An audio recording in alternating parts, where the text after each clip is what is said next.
Cutback for Vassilev, and Lukic! A banger of a strike for Jovan Lukic's first MLS goal! It's fallen out to Westfield! Oh, wow! He's nearly taken the roof of the net off! Philadelphia pounce again! Who gets his goal on his Union debut? The record signing, off and running in his first appearance for the club.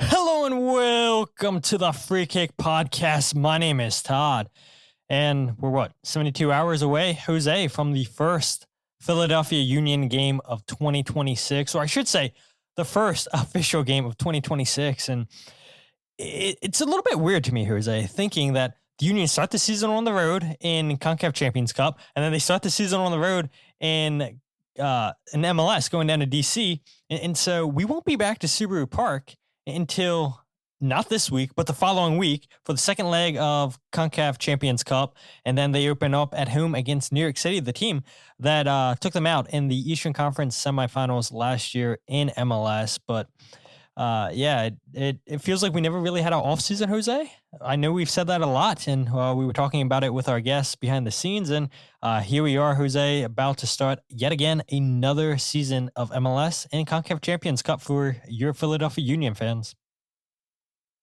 Another offseason in the books that never felt like an offseason, right? In terms of the never-ending news cycle, which is probably a good thing for the sport, to be completely blunt and honest with you, right? We think about NFL, NBA, and it seems like the news cycle never ends. Certainly not here in Philadelphia with the Eagles, etc. So it's good to be back or nearly back. It's fun to think that Philadelphia is playing international soccer again after a 1-year hiatus. So eager to see how it goes, man. Those CONCACAF Champions Cup games can be very, very special. And with all the respect to Defense Force, I'm already kind of excited, genuinely excited about what happens after Defense Force. But they got to take care of business first. And oh my goodness, just such a quick beat of a Saturday. Well, I guess Wednesday. So, just we're back at it all over again. It feels like. Yeah, it does honestly feel like that. And we had people in the comment section before the show even started talking about what the next round of games would look like for the Philadelphia Union, and that could potentially be Club America, which I feel like we talked about this before, Jose. You were at the game at Subaru Park last time these two teams played? I was not. I was in Sea Isle watching and honestly being very upset that I wasn't there, just because of how cool that looked in terms of finally a lot of culture in that stadium that wasn't suburban mothers and fathers taking their kids. It was nice to see La Raza all over it.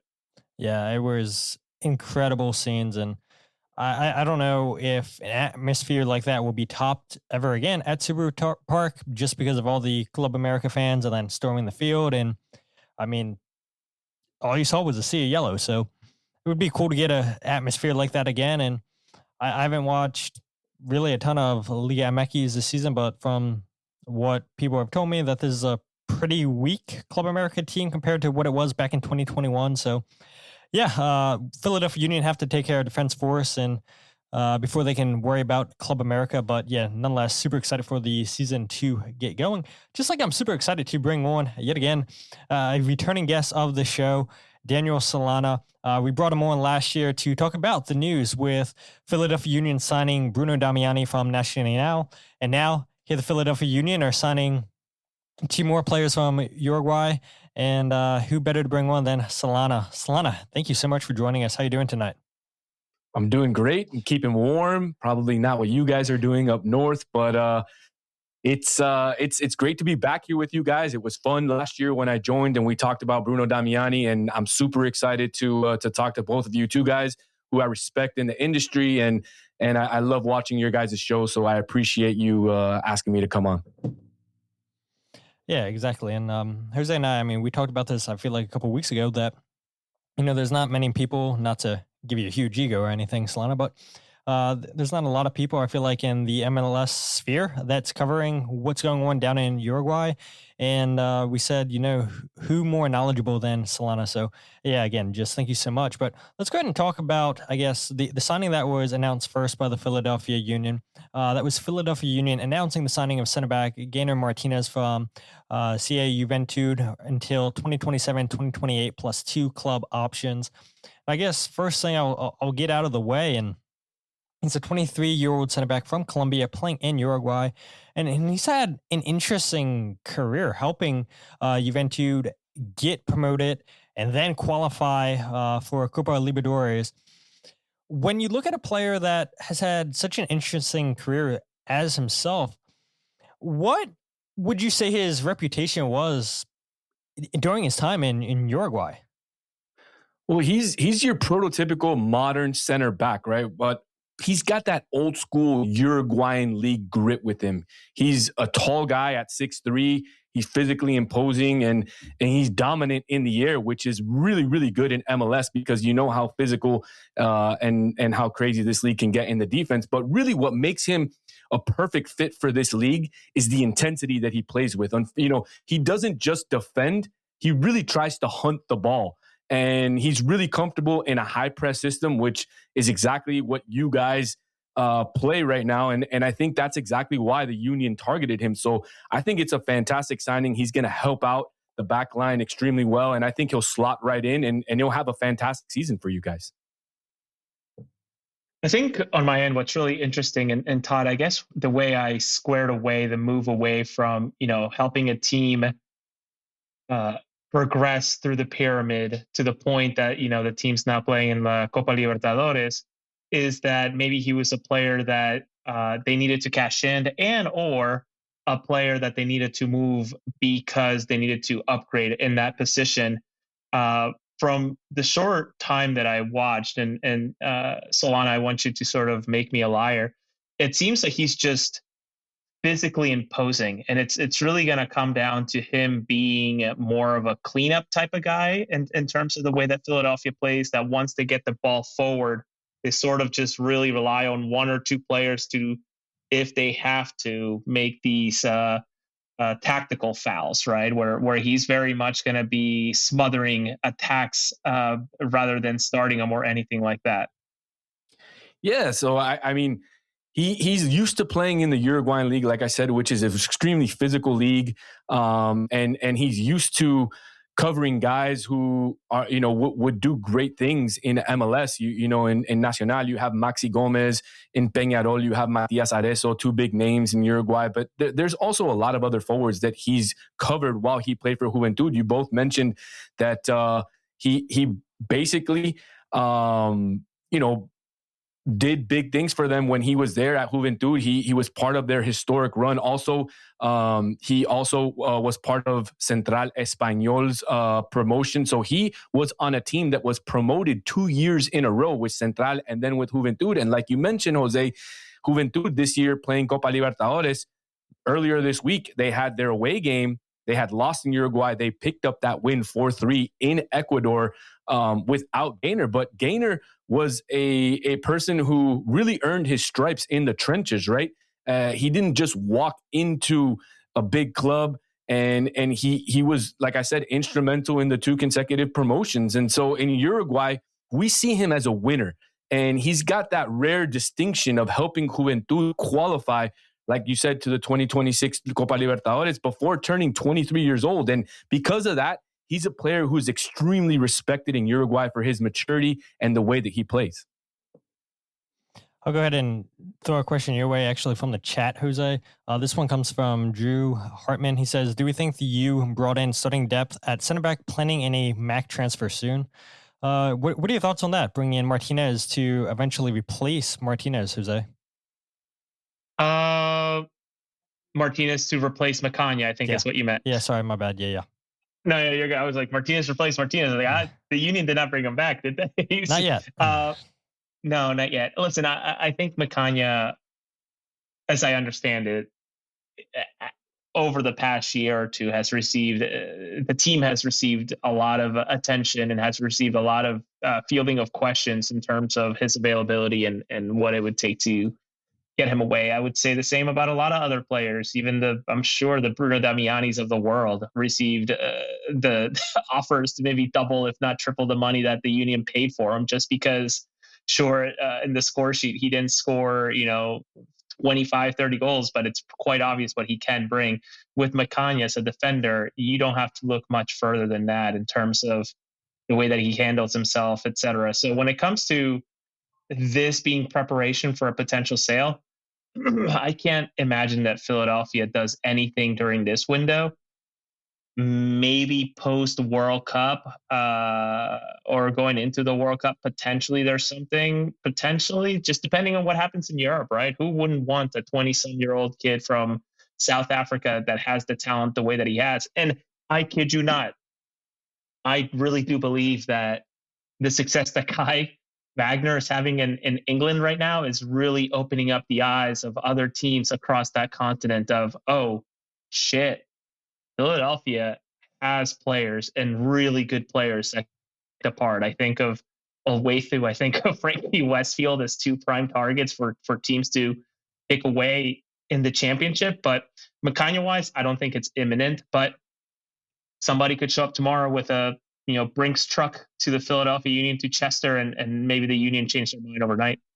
Yeah, and I know, Solana, you don't cover the Philadelphia Union as in depth with as Jose and I should say, and I know you're familiar with them just because of their ties with South America, and they have been hitting that market pretty heavily. It seemed like Venezuela was the favorite place to go, and now it seems like it's kind of Uruguay. But when you look at Martinez's time, and obviously Jose was just talking about Macania, who I think you can make an argument, at least from Union fans or people that cover the team, that he had a better season than Jacob Glesnes, who was a finalist for Defender of the Year, had an outstanding season. So I would imagine he's locked in to be the Union starter. And Jeff Seri Larsen, the club brought in this past offseason from Norway, has lots of European experience, 25 years old, kind of a similar profile at the same age when the Union brought Jacob Glesnes in 2020. And so on paper, it looks like Seri Larsen will be the partner with Macania. But can you see a world where Martinez becomes a starter with the Union sooner rather than later? I can. Remember, he's 23, so he's no longer a quote-unquote project, right? However, like you said, I don't cover Philadelphia as closely as you do, but I do remember the Chacho Codettes, and I have attended a couple of matches at Chester. So I do dabble in a little bit of Philadelphia Union, and I understand that you guys have a very specific defensive identity. So I see Geiner as a high-end rotational piece who is going to push for a starting spot by the summer. That's what I see him as. He's pro-ready because, as you all know, the Uruguayan league, like we've mentioned many times, is extremely physical. And like I said, or like I always say, if you can handle a rainy Sunday in Las Piedras playing for Juventud against these veteran strikers in the Uruguayan league, I think you can definitely handle MLS. And that's why I think he's going to start off slow, similar to what happened to Bruno Damiani last year. Damiani didn't get a starting spot right away. He was worked into the lineup slowly, correct? And I think you'll see some of that because I do think there is a little bit of a learning curve from coming over from another league, which is arguably a little bit slower. The Uruguayan league, slower in terms of transitions into the attack and putting 1-2s together. So I do think there'll be a short learning curve for Geiner, but I do see him getting a starting spot at least by the end of the summer. That's what I'm most intrigued about, Solana. And this is not necessarily a question, but rather just a comment to the group to maybe talk about, pick apart, whatever. Having watched, how long was that, Todd? 45 minutes against Tampa that he played, maybe? Yeah. Okay. I saw genuinely a guy who is, again, a physical specimen. Just from talking to people around the club, they're amazed at just how he's just genuinely a brick house of muscle moving around the field. I'm really intrigued to see how he picks up. Once again, I think not to put the Union on a pedestal or make them seem like they're super unique in this, but the Union do have a pretty specific set of pressing cues Sure, it starts up front with the Damianis of the world. We'll start up front with the Alados of the world this year.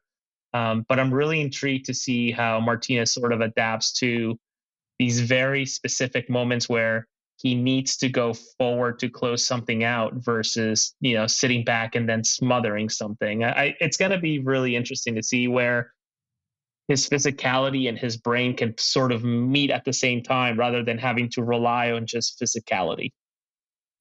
Yeah, I mean, it's going to be interesting to see how he takes that step in the MLS to, like you said, put one and two together, not just use his physical aspect, but also use his mind and see what kind of a mind he has in terms of soccer knowledge. From what I saw in Juventud, he's a player that can play from the back. He can press up top. He can wait back.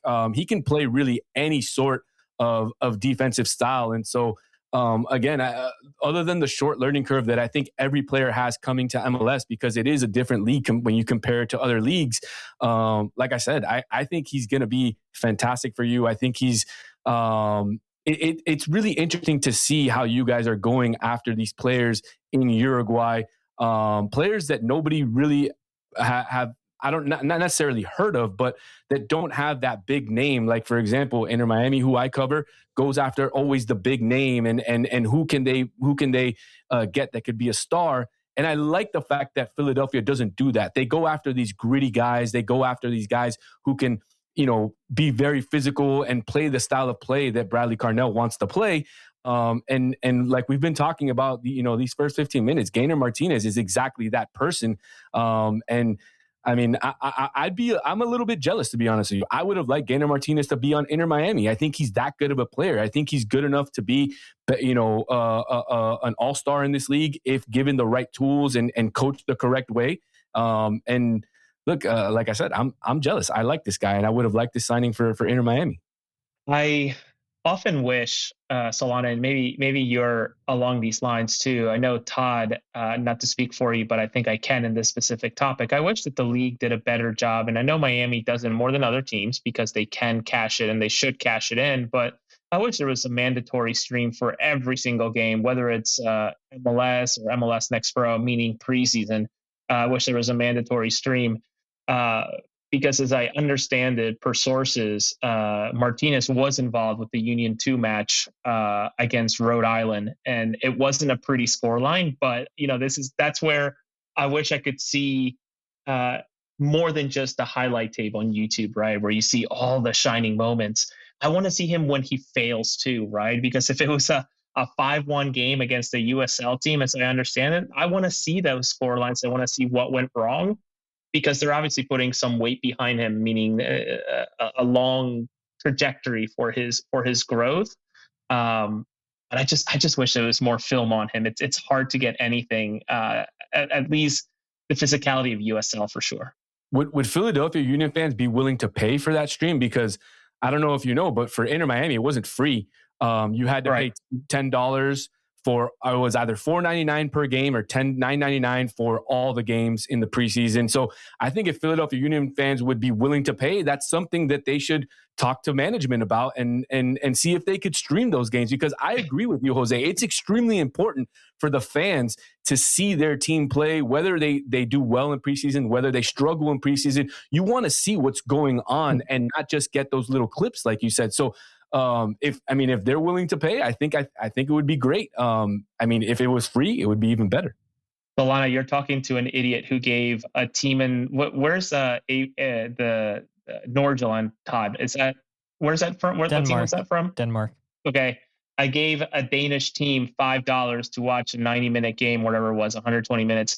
Just like Drew, and sure, sexy, nice new necklace, by the way, sexy hoagie. Love the hoagie necklace that you posted online.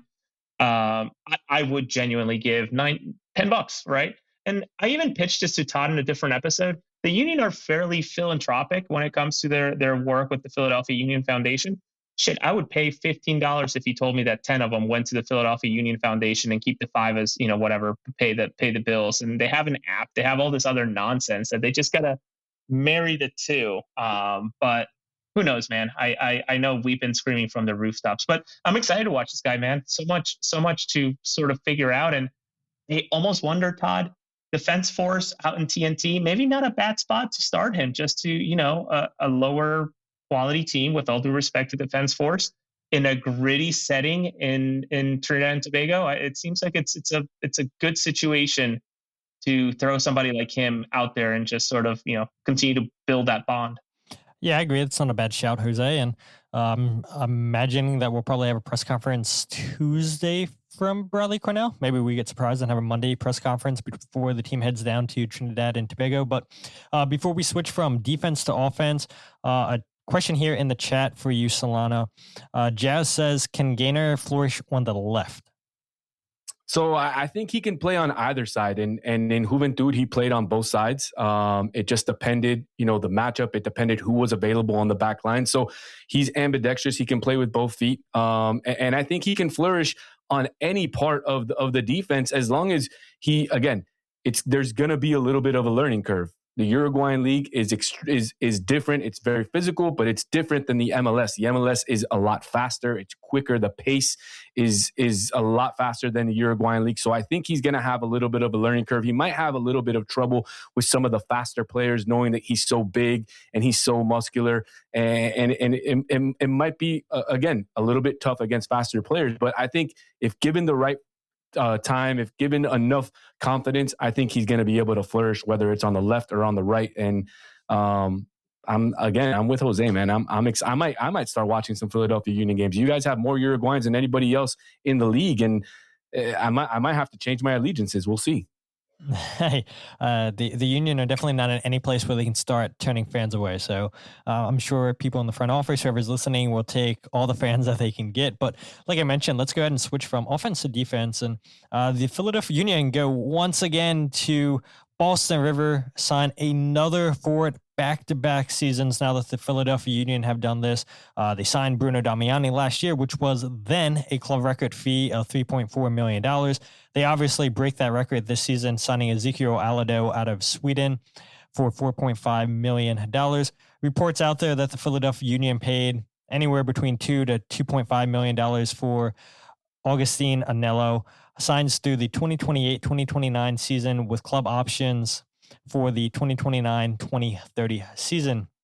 When you look at Anello, he is a U.S.-born player down in Miami, and the Philadelphia Union, they did have space on their international roster slots if they wanted to go out there and get another international player. And Jose and I know will talk more so about international slots later on in the show. But the Union decided to go out there and get a player that has a green card, not going to take an international slot. And last year was a breakout year for Agustín. Scored 11 goals in the calendar season. I know they play two different seasons down in Uruguay, kind of like they do in Mexico. But 11 goals in a season where he finally got a chance to get consistent minutes up top. Was teammates with Bruno Damiani for a little bit in 2024, but like I mentioned, 11 goals, which is impressive, registered 3 assists in almost 2,700 minutes, primarily played on the left wing. But what I think is so interesting about this signing is that he seems like a player that is very versatile, and that's what we've seen the last 2 seasons with the Philadelphia Union, signing players that can play multiple positions. I even think that Bruno Damiani, if you wanted to play him as one of the 210s, just because his hold-up plays so well, you could play him out there too. So the Philadelphia Union go out there, like I mentioned, sign another player from Boston River. Your thoughts on the player that Anello is, Solana? I mean, I think, again, he was a fantastic player. When he came to Boston River, he was received with a mix of curiosity and high expectations. And like you said, Todd, he's a Miami kid who went to Europe when he was extremely young. And when he landed at Boston River, people really wondered if he was going to be able to handle the mud of the Uruguayan league. And what he did was he silenced everybody absolutely immediately. He became a fan favorite because of his, what we like to call picante, or, you know, Jose would know, spicy. He's direct. He takes people on. And like you mentioned, Todd, he scored 11 goals in 2025. And he was the spark of that team, a team who challenged for one of the 2 titles. Like you mentioned, we played 2 different seasons. We play an Apertura and a Clausura. as well as a torneo intermedio in the middle of the year. But, he was very instrumental in that team's success last year. Not only that, but their coach was then poached at the end of the season to go coach at Nacional. And there was talks of Agustín going to Nacional. So interestingly enough, he chooses to come back home, back to the United States, which I think is the right time for him to do that. Obviously, for you guys, it's fantastic because he doesn't take up an international slot. But this kid is an absolute spicy kid, and he's going to be fantastic for you guys. If you guys like Bruno Damiani, you're going to love this kid. I'm starting to think, Solana, that there needs to be a conversation between the Philadelphia Union and what's the official name, Todd? Do you remember the official name for like the holding company that the union use? Isn't it like Jay Sugarman's company? Yeah, not Keystone Safe Sports, or anything like that. I think. What's that? Isn't it Keystone Sports? Whatever it is, but they need to have it feels like they need to have a conversation with Boston River at this point in terms of, sure, like buying players, but also the fact that, like it could be a great spot to sort of expand the horizons the way that they did with Lingby. And with Lingby, obviously, I believe it's like a 10% ownership, and now they're starting to loan blue chip players out there. I could see a world where it would make sense for some Union 2 guys who maybe are not quite ready for a European jump, or maybe they're more inclined to go to South America over Europe to develop their game, not quite ready for MLS, or they just need playing time and they just don't fit where MLS is, and think about Boston River as the Union. But I'm really intrigued about Anello because obviously I think what really helped his case with the Union is, sure, he brings a lot of great things on the field, but not needing that international spot, I'm sure made things so much easier when it came to the negotiating. And I'm guessing that Boston River also held the Union up for that, right? Adding a few $100,000 to whatever the final price was. But is this a guy, and based from what we saw, it seems like this is a guy that can really stretch the field a bit. Absolutely. I mean, he's best as a wide forward in a front three or as a second striker. He's not your traditional number 10 who wants to sit and play make. He wants to run right at your throat. He's extremely vertical. If you play him as a second striker, he's going to excel at playing off a big target man. So finding the pockets of space that the defense forgets to cover is going to be big in his game. And again, if you can play him, too bad you guys don't have Ty Baribo anymore, but if you had him, that would be a perfect person to team him up with. We'll see if with Bruno Damiani, if he becomes the starting forward there and he teams up with him. But he's exceptional out wide, like one of your commenters said. And again, he's a competent, like they said, set piece taker and somebody who can really finish the ball. And he's going to be, again, fantastic in that front line. And the good thing about him is something that you guys mentioned is you guys are getting guys who can play multiple positions. So this guy is multifaceted. He can play, again, as a winger. He can play as a striker. He can play as a 10. So you're getting a player who is going to be big in many different positions. And not only that, but he gives Bradley Carnell the ability to be able to play him in many positions and change certain things on the go during games. So this guy, I don't know if he's going to be an all-star or anything like that, but I think he's going to be a very, very good serviceable player in the MLS, and he's going to bring a lot of smiles to a lot of fans in Philadelphia. I'm really excited to see it. I think I mentioned this to you, Todd. I know I mentioned it to another really good friend of mine on the phone. I'm convinced that with players like Anello and Damiani, players like Alado are going to finish the season with 15, 20 assists total, if you include MLS hockey assists, maybe even more. I really do believe that they have so much versatility in who can do the hold up play, who can be benefiting from the hold up play, who can be just honestly straight up a decoy to what this team is going to be doing up front. And sure, I think Baribo exploded very quickly in terms of his goal scoring ability. But more than ever, I feel like the Alados, the Anellos, and the Damianis of the world are just going to complement themselves so well this season that it's just genuinely exciting to see how an official competitive match will go against the likes of, albeit Defense Force FC, still a competitive match. So I'm just super intrigued to see how this works. And we had mentioned Bradley Carnell. Bradley Carnell was asked about Anello multiple times last week in his press conference, and I'll go ahead and, just for time's sake, play one clip from Bradley Carnell's press conference. But this is Bradley Carnell talking about the many traits that Anello possesses. Yeah, we always look at we speak about like the threats, weapons, and what is his weapon? Well, one, he has a tenacity against the ball that I love, right? So first and foremost, work rate, work ethic, commitment to the team when I don't have the ball, and then willingness to run in possession. He's got a good technique with the dribbling, so he can be off the shoulder of the outside back, dribbling in a 1v1. He can pick up in the pocket too, how we like to play as well with interior 10s. So, he shows a lot of flexibility within our game model, and then making the runs he does, and the commitment to a group as a teammate in terms of the counter pressing and the aggressiveness against the ball, how we defend, because our 10s are the first ones in the trigger usually to press. So he shows a lot of sort of tendencies that we like. For sure, there's coaching now to be happening and development to happen. He's still a young guy. But we've seen a lot of good things, and to have one session with the team and then 45-minute burst, we think that was just enough. And then he spends the next day regenning and building up a little bit of, I would say, fitness as well, and stamina, and then progress him as we get going here. But we don't want to risk any injury. But for sure, we liked what we've seen. And so Anello comes in, plays 45 minutes against against Montreal last week in the final preseason game. Assists Milan Iloski on his second goal. Beautiful link-up play between Ezekiel Alado. Then it found its way to Anello, and then Anello crossed it in for Iloski for the first-time finish. And I know Philadelphia Union fans are going to be hoping to see more of that during the regular season and during the many other competitions the Union are going to be playing in. But pretty fair assessment there from Bradley Carnell on Anello. Solana? Yeah, no doubt. I mean, it was spot on.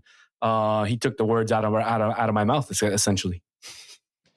Yeah, and so I don't know what to expect with an Anello, with a Martinez, but the one thing that I do agree on, and Drew brought it up here, he said that never needed the big dollar players, just litter the field with $2-3 million players and will thrive.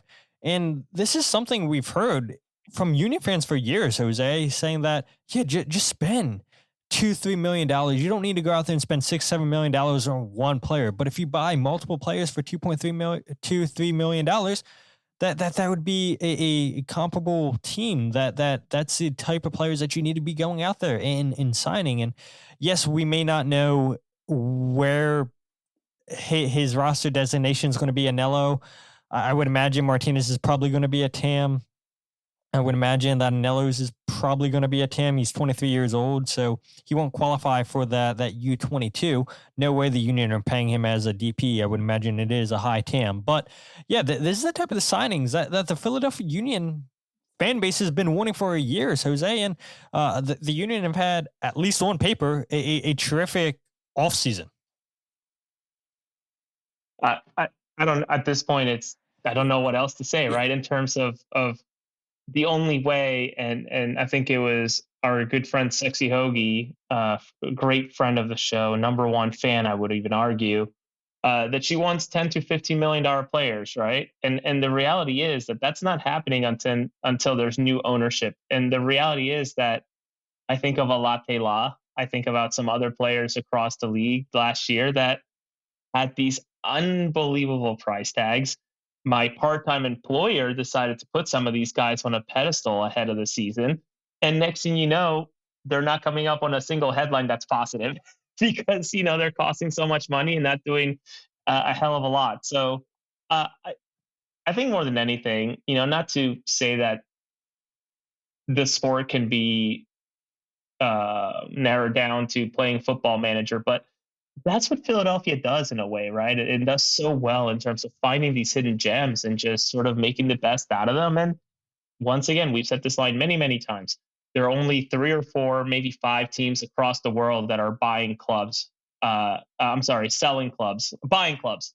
The rest, everybody's selling. There's no ifs or buts about it. This sport is not always profitable, and teams just got to do it to keep things moving. And frankly, sometimes it doesn't make sense to hold on to players the way that the Union have. Case in point, the last 2 years of Philadelphia Union ball in terms of how quickly they've recycled this roster. So I don't know. I'm excited about these additions. They're off the beaten path, and potentially one that's just about done too. That's another sort of like, okay, I'm in for the ride with this potential left back. So really exciting season ahead for me anyways. Blaze has a question for you. Solana says, how long before Anello starts? He should start right away. He played 45 minutes and already had an assist. Start right away. And could get a chance this Wednesday, just like Jose was making the case for Martinez.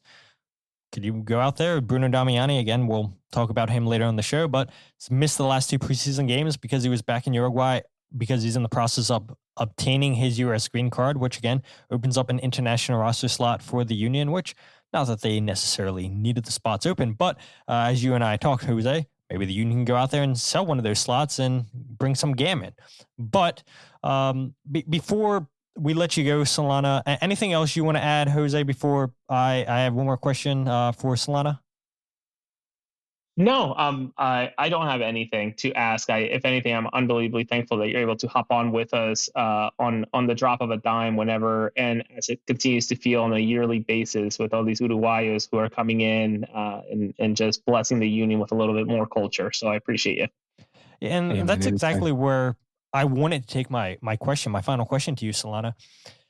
Yes, the Union have been hitting Uruguay up as a hotbed. I look at Orlando City signing a Facu Torres, a Martin Ojeda, 2 Uruguayans. What makes Uruguayans so attractive, or the league specifically so attractive for MLS to keep going down there and buy players that, you know, people never heard of these guys, and they come in and become stars of their said team, stars for the league. Look, you see Facu Torres leave Orlando City. Now he's back this season with Austin FC. I think he's going to thrive with that team. We know what he did with Orlando City, but what makes that league so exciting for MLS teams to continue going down there and scouting and signing these type of players? Well, let me preface it by saying this. If Philadelphia Union are really interested in continuing to recruit in Uruguay, I'm available as a scout. I have at least a half a dozen players that would do wonders in the MLS that I've been scouting in Uruguay over the last 3-4 years. So I would love to do that. If anybody's watching, give me a call. But talking about your question, what makes it so attractive? 2 things, Todd, 2 things. Physicality and the tactical maturity of the league. So in Uruguay, the league is incredibly tough. It's played on difficult pitches. There's very little protection for attackers. And when these kids get to the MLS with these pristine fields, because everybody plays in a pristine field in the MLS, everybody has a top-tier facility, they feel like they're playing on clouds over here. So, I mean, that's one part. The other part is in Uruguay, as Jose and you know, Todd, football is essentially life or death, right? And these kids are basically professionals by the age of 13 or 14. They arrive in MLS with a pro-first mentality that the coaches in the MLS love. Plus, the salary cap and the growth of the league provide a level of financial stability that unfortunately the local Uruguayan teams can't match right now. So that's another point that I wanted to make is the fact that the Union are going into Uruguay to look for players is fantastic, because if you go into Argentina, you're paying an Argentinian tax. If you go into Brazil, you're paying the Brazilian tax. You're paying $15-20 million for some of these players, where in Uruguay, the players are just as good, but they're just worth a lot less. Why? Because the teams in Uruguay struggle to make money. So they're willing to sell at a much lower price in order to make a buck right now than they would be holding on to a player and hopefully selling him for $10-15 million in a couple of years. So I think that's what the 2 biggest things are in Uruguay.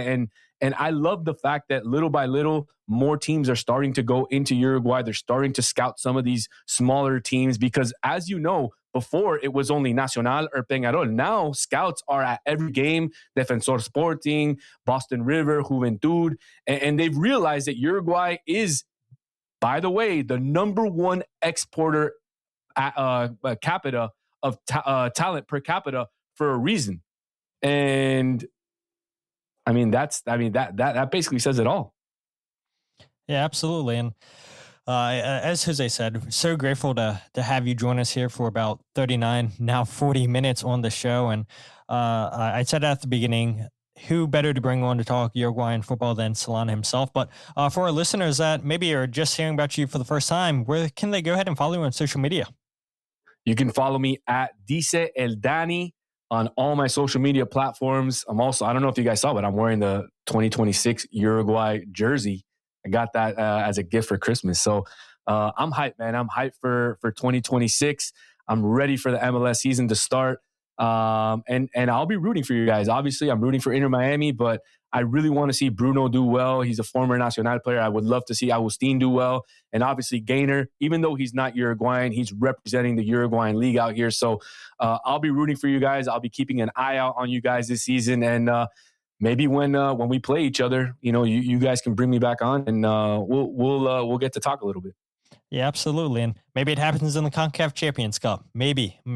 That would be great, man. That would be, honestly, the more MLS teams that qualify, the better. And I don't know if you've seen the first rounds, the Mexican teams are not doing that well. Pumas didn't have a good showing in the CONCACAF Champions. And it's going to start getting interesting here over the next couple of weeks when we start getting into the thick of things. But I think Philadelphia has a good shot of making it far. And last thing before I let you go, Wolfie says, come join us, Danny. Union over Inter Miami. So I don't know. You've intrigued the Philadelphia Union fan base, it seems like, tonight. And maybe they'll be in your DMs trying to convince you to switch your alliance from Inter Miami to Philadelphia, Solana. But once again, thanks so much for joining us tonight on the show. Absolutely, man. Anytime. And thank you guys. See you guys later. See ya. All right. So thank you so much for Solana joining us. A lot of fun. Just getting the lowdown on the two newest Philadelphia Union players. But we'll get back to talking about Philadelphia Union because Jose maybe upset some people on social media, which I'm a little bit upset right now on Twitter because for whatever reason, it's just not broadcasting or at least letting people know on Twitter that we're live. But I did see this before we went live, Jose, that you wanted to talk about your jersey rankings. You ranked all 30 kits. And so I'll give you the floor, Jose, because there seem to be some upset fans with the rankings that you went with this, Jose. They're upset. I didn't know they were upset. I mean, those first 10 are, I guess you could say number 10, I would swap with 11. I would put DC up there, but you can't deny that Atlanta kid is just pure class. LA, if you understand what's going on with that LA one in the 1960s slash culture that sort of grew out of there. Portland, beautiful. Vancouver, that collar is just amazing.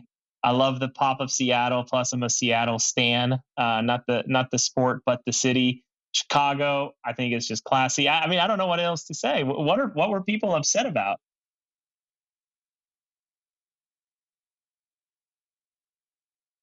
I didn't even see these. There was some FC Cincinnati fan having a go at you. Said 19th is criminal. I don't know, man. I'm not a fan of that. I guess maybe in my mind's eye, the way I see this, if I was to wear this, would I put a jacket over top of the jersey or not to hide some of the cringe? And man, from number 30 all the way to probably 19, even 17 with the Union kit, I'd probably put a jacket over top to not have to be seen wearing some of these designs. Like, are you really, what do you think about the San Jose one? That's where I want to get your opinion. Number 30. Are we in the same boat here? Yeah, I'm looking at it. So I'll be honest, like until you had sent us in our group chat the list of your rankings, I hadn't really looked at these kits. And so this was my first time seeing a lot of these teams' jerseys. And yeah, I don't know. I think it's maybe a toss-up between New England and San Jose. I mean, Orlando City is pretty bad too. I mean, maybe there's a reasoning why they have such a yellow jersey, but Orlando City don't strike me as a yellow team. Don't fall for the marketing bullshit that all these teams put out. Oh yeah, of course. Marketing bad jerseys. They try to solidify the bad jerseys by, hey, look, this is why we did this. This is why we did that. This is why we did that.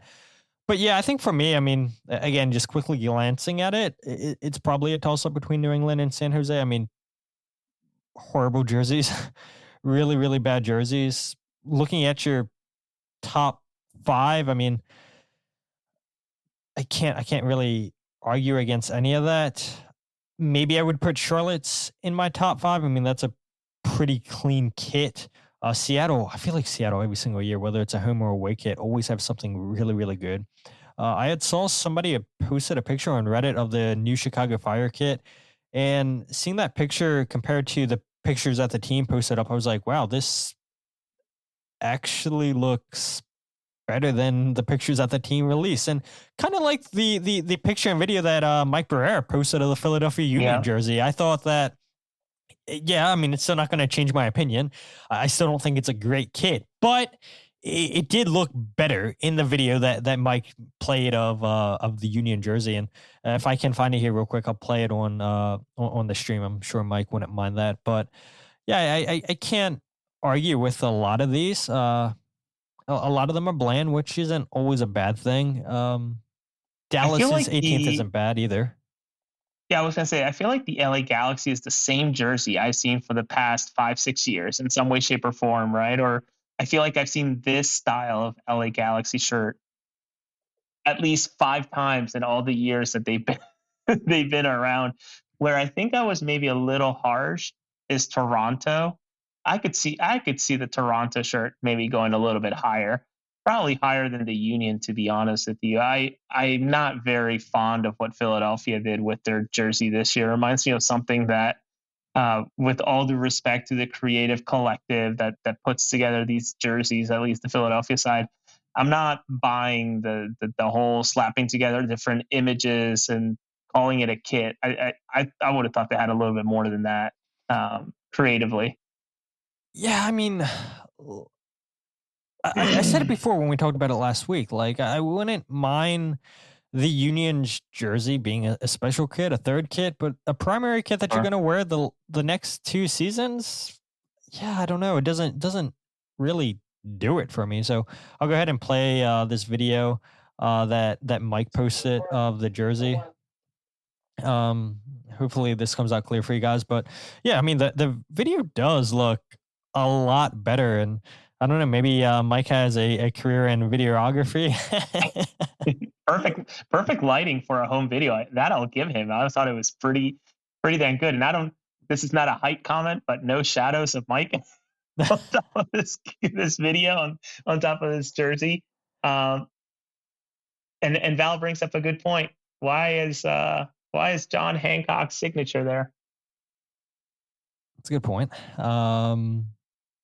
But I do have a question for you, Mike, since we're talking about your beautiful video you took. Obviously, you have a iPhone, because there's only one person on our group chat that doesn't allow it to be blue. What iPhone was this, Mike? It's great marketing he's got money now, so it was the latest. The latest and the greatest, the biggest iPhone with the greatest camera. The three cameras in one. No, listen, it's all subjective, of course. And I'm very happy for the people who got this kit and got it customized and got it the way that they want it and are happy with it. I am so thrilled for them. I am so fond of that Atlanta one. It's just so classy and clean. And that LAFC one, again, spending time on the West Coast in Los Angeles, San Francisco, Seattle, I sort of get where they went with those cities and sort of the design aspect of them, that it kind of hits a little differently. But all that to say, whoever wants to get these kits, more power to you. But holy shit, they are expensive. Very expensive jerseys, once again.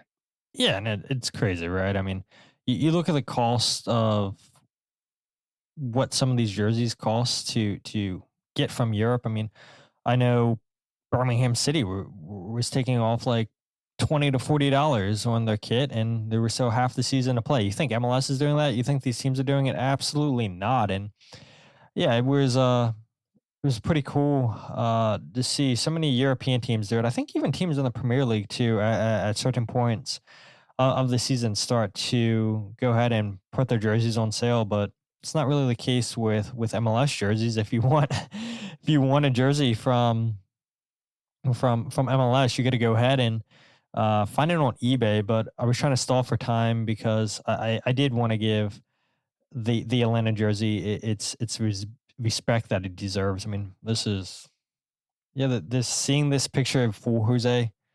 This might be. I think you're spot on. This might be the best jersey in MLS this season. And listen, you don't need to agree with me. I think that this is genuinely the best kit that they put out this year, the league. But this also asks, I think, to me, brings up a really, really good question, and maybe a really good point in the future, especially as the league continues to evolve and grow. I really want to see, I should say, a time where teams are allowed to go find their own kit makers. Because I would love to see an Umbro Philadelphia Union kit. I would love to see a Puma Philadelphia Union kit. Not so much Nike, and obviously we see what Adidas does and the disaster that Adidas puts out. Oh yeah, I mean that's just beautiful. I think I love LAFCs. this. Yeah, can you pull up Seattle's as well? Yeah. And then ultimately Portland. But imagine a world where you get to see these different teams just sort of create their own with their own kit makers. I mean, a Papa kit, like it would be awesome, man. It would be so good. Yeah, I don't know. I feel like teams could be a lot more creative if they go out there and they get their own jersey sponsors. Because look, I don't think Philadelphia Union would ever do it, but Icarus, they make some pretty sick jerseys. Support local Philadelphia company. It'd be cool to see what kind of Philadelphia Union jersey that Icarus could come up with. Seattle's, for people who are just listening to audio only, this is why we always say watch the video, because we do include video. Seattle's, I mean, such a sick jersey, this. And I think the thing that I like about Atlanta is that color combination. You don't really see that combination used at all. And so that combination blended so well. And then obviously looking at Seattle's colors, I mean, it's tried and true. It's typical Seattle Sounders. And I love the lime and the blue combination of Seattle Sounders. And I wasn't sure how I would feel about the new logo that they had went to a year or two ago. But my goodness, Jose, I mean, this is a spot on logo. Yeah, it's really good. I forget the name of the company that is really involved with Seattle. Sheldon something is the name of the owner. He's on social media all the time, and now I've had some interactions with him. Can't remember the name of the company, but if you can just bring up there it is. Maybe I'm a sucker for these like very subtle, though LAFC's is not very subtle. But the design on the background, and I feel like Portland's had pretty good kits over the years. Now you gotta tell me, does this look like pretty bad photoshopping on a lot of these when they have the player picture? Ooh. I feel like the kit looks like the way that the logos are not bending correctly to the way that the player's chest would be leaning forward. Yeah, it could be. I'm not a Photoshop expert. The one, what is that? Costa, yeah, David DaCosta sporting that kit. The jersey kind of looks, the emblem looks a little bit slanted. Maybe I'm just seeing things, but it looks a little bit slanted there. Maybe it is Photoshop. Neither here or there. I'm excited for the people that got their kits, for the people that get their kits every year. I know I'm not one of them. I go and pick up kits for people's kids. Mike Barrera, I have a kit for your daughter that I need to hand over to you. But no, I really do mean it. I do hope that at some point in the future, when hopefully we're still alive when this happens, the league allows teams to go and get their own kit manufacturers and just finds a more creative bone to a lot of these. So really excited to hear what Silly Jilly of the one team we agree on has to say about all of these kits. And Todd, maybe you can put it in the show description, the little website for that little ranking tool. Somebody had asked me about it. I had already lost it. I wasn't going to go back to check, I must admit, where I got it. So if you can just put it in the show description, people can mess around with it and load them up. Yeah, for sure. I'll go ahead and do that. But as we get ready to wrap up the show, Jose, let's go ahead and talk about something that I talked about when Solana was on. That is Bruno Damiani in the process of getting his green card, which would then open up an international roster slot for the Union, which would then put them at 6 out of 8. As we know, teams can trade away their 8. They don't need to hold on to all 8. Teams can go out there and trade for more than 8. Philadelphia Union not really in a position in this moment to go out there and trade for more. Yes, it does look like a left back is close to being finalized for the Philadelphia Union. That would take up an international roster slot. But this is huge for the Union to have Bruno Damiani go out there, get his green card, open up a slot. Because I'll be honest, Jose, you and I have been covering this team for multiple seasons, been following this team for years, and things don't go this smoothly for Union players to go out there and get green cards, to get visas to come into the country. So I was shocked when Bradley Carnell announced last week that he's in the process of obtaining that green card. You did? Oh, I thought you were gonna play the video. My bad. No. That's okay. And I think we were also shocked. Was it Jesus Bueno last year during preseason who got his? Yep. Yeah. It's a personal thing. I think that the club is very thoughtful about how they announce this and how they share this. I was surprised that Carnell was very open about it, of where Damiani was. He's usually pretty quiet about these details. That for him to just like say it was kind of shocking. The way that he kind of just said that, the Union are playing Montreal and Cincinnati, but Cincinnati never actually happened for the preseason. It was kind of a shock too. That with this green card, it's just such a favorable move for the club, and obviously opens up a lot of different things for the player in the future, both within MLS but life after. That I'm happy for Bruno. His parents, or I believe his dad's, very much an academic. I think he's a professor somewhere. I don't know if it's in Uruguay or somewhere else, but glad to see him get his green card, and hopefully coming back in time for Wednesday's match, which I can't imagine he wouldn't. And if so, it is ultimately Defense Force FC. The Union should not need a Bruno Damiani to make it through away from home. Yeah, exactly. I mean, I wouldn't mind seeing a Alado Anello up top as Bruno Damiani. Not saying that he loses his fitness not playing in 2 games and being away from preseason, but yeah, I would imagine you lose maybe a slight amount of that compared to where the rest of your teammates are, just training every single day, playing in preseason games. But look, I mean, there's so many games to be played for the Union. I don't necessarily think that the Union need, at least in this first game, Bruno Damiani. You get him ready for DC United, who I think, look, that's going to be a big game for the Union because they go against former Ty Baribo. Ty Baribo is obviously going to want to make a point against the Philadelphia Union for not giving him a contract extension, not giving him the money that he thought that he was worth. And I think, and I don't want to put words in Bruno Damiani's mouth, but I said it so many times on the show that Bruno Damiani played best with Mikel Ua as opposed to Baribo in Damiani. Mike said the same thing here earlier in the show when Solana was on, said Bruno did well with Ua last year, hoping Anello can bring Bruno like Mikel did.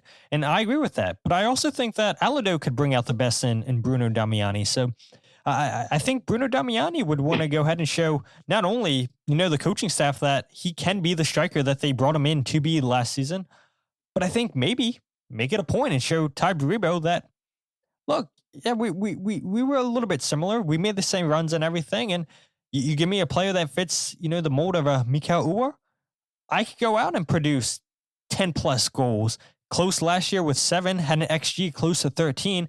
Yeah, you and I talk about that Sean Johnson save all the time against Damiani. Maybe a little bit unfortunate not to have more than 7 goals last year in the league. But yeah, I don't think the Union would be in any hurry to get Damiani back if he's not already back with the Philadelphia Union. Again, I would imagine we get a press conference on Tuesday with Bradley Carnell. I would imagine, actually, that might be hosted by CONCACAF Champions Cup, now that I think about it, Jose, because anytime it's those international competitions, it's not by the Union. So, we'll see. Yeah, we'll see it what would happens. be CONCACAF, yeah. So we'll see. I would imagine we probably get an email from the Union, but we could also get an email from CONCACAF. Or am I thinking of Leagues Cup? Yeah. Maybe it was Leagues Cup doing it with the managers. Maybe it wasn't CONCACAF Champions Cup. I think it was just Leagues Cup. Because remember, we got that link that was every single team. No, CONCACAF does it player and manager at the same table, and it comes from CONCACAF, if I recall. Yeah. Like I'm thinking about when I thought I was blacklisted by Union PR, but it was just my internet connection. And when they were away in South America, not South America, I'm sorry, somewhere in Central America. Yeah, it's CONCACAF. All right, Todd, the people are asking. What are they asking? They want our starting 11 for Wednesday. For Wednesday? Ooh. I'll start while you think. Okay, good. I think Andre Blake starts. Right in front of him, you have Olwethu. I would want to see Martinez. Harriel on the right. Frankie on the left. A little Union 2 Frankie flashback. Danley Jovan, Anello, Iloski, Alado Damiani. It's not bad. Which obviously will bring us into the injured players. I'll play a clip to wrap up the show, but I'm going Blake in goal. On the right, I'm going Frankie. The center backs being Siri Larson and Macania. On the left, Ben Bender. Just kidding. Nathan Harriel. The 2 6s, Danley and Jovan Lukic. The 2 10s, assuming Indy's good to go, I would say Indy. Why risk them? Yeah, that's a fair point. Same thing could be said about Milan. Yeah. Who took a knock against CF Montreal, but I would go Indy and Milan, and then up top, give me Anello and Alado. But I don't know. What about this? Jeremy Raffanello. What if he got a start in this game? Bradley Carnell had been hyping him up in preseason, being one of the more vocal leaders throughout preseason. What if we see Jeremy Raffanello get a start? Be wild. All I'm gonna say, brother needs to ball out this year for a lot of different reasons. Guy needs to show his worth for sure. Beyond being a practice player, they're not putting Cavan. You're not putting Cavan against Defense Force FC. I can't imagine that would be imagine him getting injured against Defense Force FC in a game that, after probably 40 minutes will be, or should be, likely 2-0, 3-0 at that point after 35, 40 minutes. Maybe I'm undercutting Defense Force FC, but I just can't imagine that a TNT team named Defense Force, which is made up of is it the military? Yeah, the actual Defense Forces, yeah. Yeah, by the Defense Forces they qualify to CONCACAF. There's that, but I don't know. I have a hard time seeing how you put a 16, 17-year-old against that. Man, if we're saying 16-year-olds, then give me Malik up top. Give him a short-term contract. Look, he bought out for the U17s to qualify for the World Cup. Look, I get it. Not great competition. But still, come on. If we're going to play Cavan, let's go ahead and play Union 2.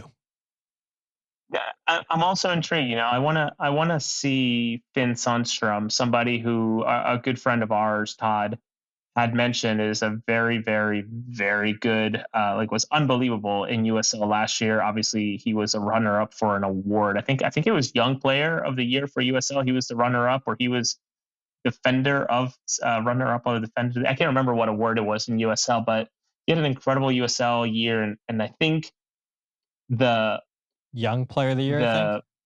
Young Player of the Year. Okay. The negative of North Carolina FC sort of dissolving was the Union's benefit all along in terms of being able to get someone like him and bring him home in a way. So I would love to see a Finn Sundstrom out there too. Just show me more of him, because what I saw in preseason was very much a player still trying to figure out the cues and the moving around and his teammates. So I want to see him now that he's had a little bit more time, even if injured. So speaking of Finn, he was one of the many players listed by Bradley Carnell that is currently injured. Yeah, they've progressed in their rehabilitation and they're on the field returning to play. They got the soccer cleats on and they're doing more soccer-specific exercises, I would say, in their return to play. And I'm hopeful that they would progress. So from our periodization, tomorrow the boys will take off. We'll have some Union 2 game against Rhode Island, and then a couple of players who have been with us will get some minutes there, and we're just trying to progress minutes with a few guys as well. So, but Indy, Quinn, Eddy Davis has also been out there, Todd, unfortunately on the sidelines as well. Milan took a bad knock last night on a red card. So we're just establishing, baseline there, what's happening, and we feel that's more of a contusion. And Finn is progressing well with his hamstring. So, I'd say Indy and Finn are probably the closest to the group right now. And then Milan close behind with Eddy Davis, and obviously Quinn, the more long-term. So maybe it winds up being Anello and Indiana Vassilev if Iloski's not able to go, Jose. Which, by the way... Go ahead. By the way, Carnell never said what the injury was to Indiana Vassilev. He's injured. We just don't know what it is. Too much Fortnite with Kevin Sullivan. tore his ligament on his thumb. No, jokes aside, I whatever the lineup is, it's just exciting to finally think that Philadelphia's back playing competitive ball right after, albeit a really short time of an off season. It's just cool, right? To kind of have them back and what's going to feel like a marathon of a season all over again. It's I'm excited, man. I'm genuinely excited to kind of watch and follow. And sure, I myself and you, we get pulled 17 different directions during a season, but it's nice to sort of have a grounding point, which is Philadelphia and what they do. So I'm genuinely excited, and I hope everybody else too, for the good and the bad. Yeah, I am too. And I guess the last thing that I'll say, Jose, before we go ahead and do our spiel of plugging what we need to plug, before we went live, I was setting up the podcast and going through like older episodes, just looking at them, and it had dawned on me, this is season number 7 for me covering the Philadelphia Union, which is insane that we're slowly approaching a decade and time flies. And yeah, it's not lost on me. I mean, we say it every now and then. It's not lost on me that the support that the listeners give and people interact with our dumb faces and our takes that some people don't necessarily agree with all the time. But yeah, I mean, we always want to bring the best coverage that we can to this team, give this fan base the coverage, the content that we believe that they deserve. And so, yeah, it was maybe a little bit shocking for me that this is season 7 for the Philadelphia Union,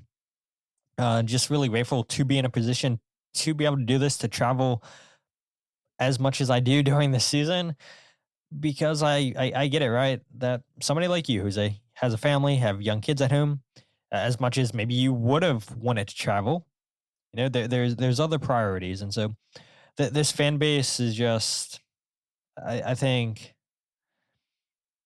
when you do get to travel, Jose, we see what some of the press boxes look like. We see how little coverage some of these teams get, and it's a joy, it's an honor to be able to share press boxes with the likes of you, Kyle and Jillian Omni, Mike Barrera, and so many other people in the media. And so, yeah, it's kind of surreal. 7 years going on, 7 seasons going on, covering the Philadelphia Union. And I think this has the potential to be a very special season.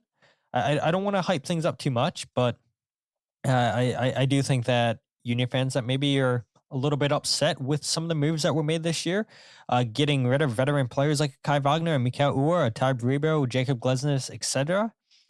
I think this team's hungry. I think, yes, you do have a very young team, but as Bradley Carnell always says, let's be the hunters, not the hunted. In a team that maybe people in the media are going to write off, saying, "Well, they got rid of too many good players." I think this team's going to shock people, and so got a lot of support this weekend on my article breaking down the Union's roster, and I thank you, Jose. I said it to you in a text for thanking you for sharing that, and so much wonderful feedback from people. So many people uh, subscribing to the Substack, and uh, yeah, it just amazes me that people listen to this dumb podcast or pay attention to me on social media. So I thank you guys as always. Hell yeah. Excited to do more shows with you. Certainly more shows with Mike Barrera, the one who brought me to the dance when I first started getting involved on the media side. And just another season. I think more than ever this year, for me anyways, I likely won't be in the press box as much, just out of, I mean, I showed you and Mike my upcoming trip in March, where I'm going to be probably in 9 days, probably taking about 10 or 11 flights. So I likely will be doing shows from airports. I'll be doing the best that I can to cover the team for you all. But ultimately, it's exciting, man. It's another season. Once again, as always, very shocked that people know who we are and appreciate the work that we do, because more often than not, we just put it into the ether and we just, hope for the best. But those that come out and say something, we appreciate it. Whether it's good and you tell us that it's good, great. Whether it's bad and you tell us that it's bad, that's fine too. Hopefully it's constructive feedback. All of it's appreciated. So off to another season, man. Let's see how this goes. Interesting. Where can people follow you, Jose, on social media? Anything you want to plug before we end the show? My first assignment with MLS starts next weekend. I actually do have the Philadelphia game against DC United. I will not be in DC. That would be the fastest way for me. Sexy Hoagie, do you play Super Mario Wonder? That's what the Talking Flower says. In Super Mario Wonders for the Nintendo Switch. Great game, by the way. MLS assignment. And beyond that, just trying to keep up with life, man. 2 kids, growing very, very fast. So social media and the occasional article I had put on my socials and whatnot, that once again this year, everything I put out on social media / Substack / anything will be free once again. So no need to pay unless you feel inclined to support me, buying me a couple of beers here and there / equipment when I needed.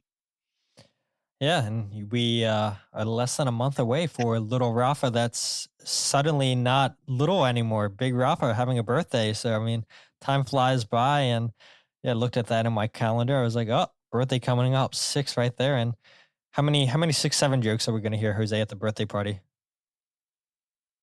None. It's banned from the house. Banned. Absolutely banned. Not happening. Good, because I'm pretty sure I made them say it last time I came over to the house. So no more 6-7. Let's go. Listen, Todd, one clarifying comment here from Sexy Hoagie I want to make. There is a feed. I believe it's via VIX. If you want to go the safe route, I think that's a paid feed. I think Fox Sports 2 has a feed too. Yep. But for those of you that feel like you want to try something a little different, should you want to, whether it's a free VPN or a VPN that you pay for, that's a virtual private network for those that are not aware, you can set it to the United Kingdom and you can watch all of CONCACAF Champions Cup for free via YouTube, because CONCACAF streams it on YouTube for free to Europe. So VPN, set it to UK, go to the CONCACAF channel, and every single game for the competition will be via YouTube, which means a very good native player, not whatever nonsense VIX and Fox Sports puts on their websites if you don't have that channel on TV. For sure. And I guess the 2 things that I'll plug before we end the show, that QR code that's up on the left-hand side of your screen. If you guys want to read my Philadelphia Union season roster, where it stands, go ahead and read that. Had it up at 2,000 words and then broke it down to just over 1,700. So yeah, took a little bit to go ahead and write that. And again, really appreciate all the feedback, whether it be good and bad. Definitely saw some negative comments, and I guess some people have nothing better to do than to troll. And if you guys aren't optimistic, I get it, but leaving no feedback, just laughing emojis, or saying depth or just one word answers, it's not great feedback and everything. But yeah, I still do see those comments. You're just not going to get me interacting with you. Got to give a little bit more interaction for me to give you a reply. But tomorrow I am going to be live. Actually, I don't know if it's live, but I am going to be on a DC United podcast, RFK Refugees, previewing the Philadelphia Union DC United game this Saturday down in DC.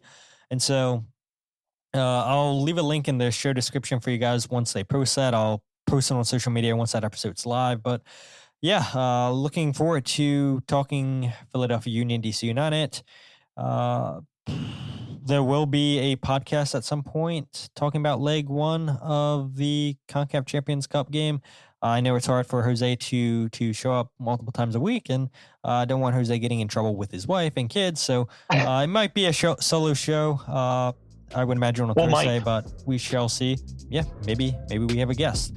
But yeah, just super excited to get started with the season. Super excited to continuing to have you guys interacting with us, and looking forward to seeing the content that people in this Philadelphia Union world continue to create. But with that said, my name is Todd, and this is the Free Kick Podcast.